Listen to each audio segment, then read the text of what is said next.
नमस्कार दोस्तों, आज मैं होलिका दहन की एक कहानी लेके आई हूँ और बहुत रोचक कहानी है।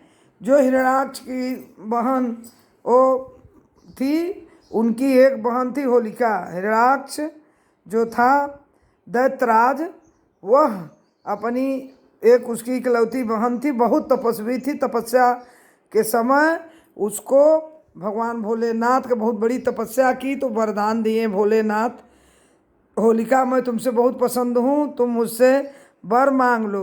होलिका ने कहा, प्रभु अगर देना चाह रहे हैं तो मुझे ऐसा वर दो कि मैं किसी तरह से हमारी मौत न हो। तो भगवान भोलेनाथ ने होलिका को एक चादर दिया और कहा, इस चादर से के अगर ओढ़ के तुम जहाँ बैठ जाओगी तो हर चीज़ से रक्षा करेगी, अग्नि नहीं जलाएगी और पानी भी नहीं इसमें असर करेगा।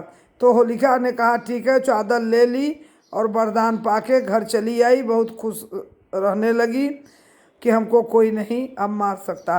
और प्रहलाद जो थे भगवान के नारायण के परम भक्त थे, हिरण्याक्ष के बच्चे, उसको अनेकों बार उन्होंने मारना चाहा लेकिन मार नहीं सका। पहाड़ से गिरवा दिया, अग्नि में तपवा दिया और जलते हुए तेल में उसको जलवाने की उनको कोशिश की, लेकिन भगवान विष्णु ने उस तेल को पानी के में परिवर्तन कर दिया। एक बार उन्होंने प्रहलाद को कहा कि प्रहलाद से उबिया गए और बहुत ही ताड़ना दिए और होलिका से कहे कि हे प्रहलाद, होलिका बहन, प्रहलाद को लेके आपको अग्नि में बैठना है, क्योंकि भोलेनाथ की आपको प्रसाद मिला है, आपको कोई जला नहीं सकता। तो होलिका ने कहा ठीक है भैया, नीचे से आग लगवा गया और अपने गोदी में लेके होलिका प्रहलाद को बैठ गई और इस नीचे से आग लगाया गया।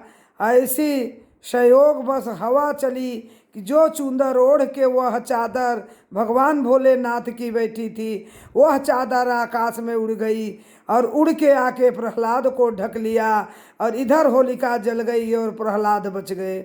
इसीलिए होलिका दहन की परम कहानी ये मनाई जाती है और इसी से होलिका का जो भभूति और राख है परम पवित्र माना गया है कि प्रहलाद के चरण उसमें पड़ा है और भगवान भोलेनाथ की चादर का आशीर्वाद है। अरे जिस जगह भगवान भोलेनाथ की चादर हो, जिस जगह हाँ विष्णु भगवान का आशीष हो, प्रहलाद जैसे भक्त हो, उसका क्या कोई बिगाड़ सकता है। इसीलिए कहते हैं कि रात की जब होल्लय जले तो अपने हुल्लय में बहुत लोग होलिका दहन में डालते हैं। सरसों लेके 7 बार उतार को किसी को कैसो ग्रह रहे वहाँ ले जाके डाल देने से कष्ट दूर होता है। समी के लकड़ी डाल देने से अनंत गुना पुण्य मिलता है। चंदन का 11 लकड़ी ले जाकर घी में डुबो को होलिका में डाल देने से रोग से छुटकारा मिलता है।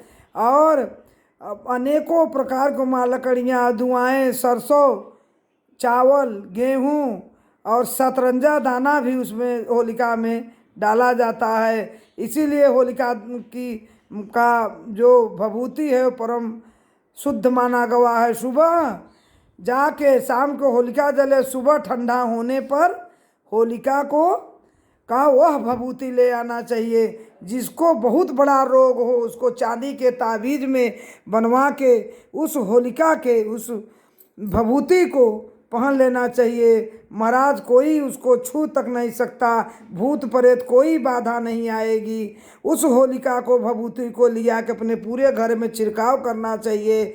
उस भभूति को लिया करके ईशान कोण में रख देने से साल भर लक्ष्मी की वर्षा होती है, कभी कमी नहीं होती। जिस व्यक्ति को अनंत बहुत ही दुख है, कोई धन दौलत नहीं है, बहुत परेशान है, अनंत गुना परेशान है, उसको बड़ी एक पर एक विपदा आ रही है, वह होलिका की राख को ले जाके उस भभूति को जहाँ पूजा गृह होता है उस कोने में लाल कपड़े में गठिया के रख देना चाहिए।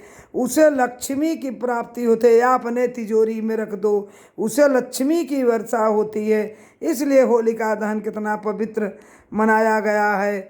होलिका की, जिसको नकारात्मक ऊर्जा, डरावना, जो डरता है, जिसको भूत प्रेत बाधा पिचास हाकनी डाकनी, जिसको जिस व्यक्ति को सताती हो, होलिका की वह प्रहलाद की वह भभूति को चांदी के ताबीज में पहन लेने से सब बाधा नष्ट हो जाती है। तो देखा भक्तों, ये थी होलिका की परम सुंदर और पौराणिक कहानी। धन्यवाद। ओम श्री शिवाय नमस्तुभ्यम। हर हर महादेव। जय प्रहलाद की।